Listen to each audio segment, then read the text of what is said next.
முன்னாள் பிரதமர் Datuk Seri Najib தொடர்புடைய நீதிமன்ற வழக்கில் PKR கட்சியினர் தலையிடவோ கருத்து தெரிவிக்கவோ அவசியம் இல்லை என்று அம்னோ உச்சமன்ற உறுப்பினரும் ஜொகூர் மாநில சபாநாயகருமான டாக்டர் புவாட் ஜர்காசி எச்சரிக்கை விடுத்துள்ளார். நஜீப்பை குறை கூற எந்த ஒரு அருகதையும் PKRக்கு இல்லை என்று அவர் கூறினார். அம்னோவை கேலி செய்யும் DAPக்கும் தகுந்த பாடத்தை அம்னோ கற்பிக்கும் என்றும் அவர் எச்சரித்தார்.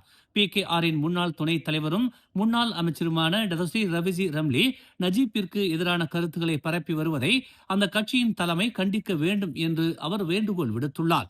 டத்தோஸ்ரீ ரவிசி ரம்லி தனது அமைச்சர் பொறுப்பிலிருந்து விலகியவர். அவரால் திறமையான அமைச்சராக இருக்க முடியவில்லை. ஆனால் நஜீப் அப்படி அல்ல. தன் மீதான எல்லா பழிகளையும் எதிர்கொண்டு நாட்டையும் சிறப்பாக வழிநடத்தியவர்.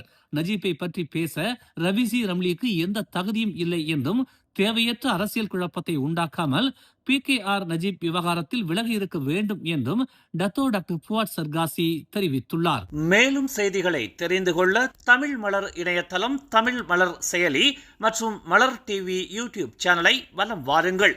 எங்களோடு இணைந்திருக்க மலர் டிவியை பதிவு செய்து கொள்ளுங்கள். உறவுகள் மகிழ்ந்திட விருப்பம் மற்றும் பகிர்வு சேவையை சொடுக்கிடுங்கள்.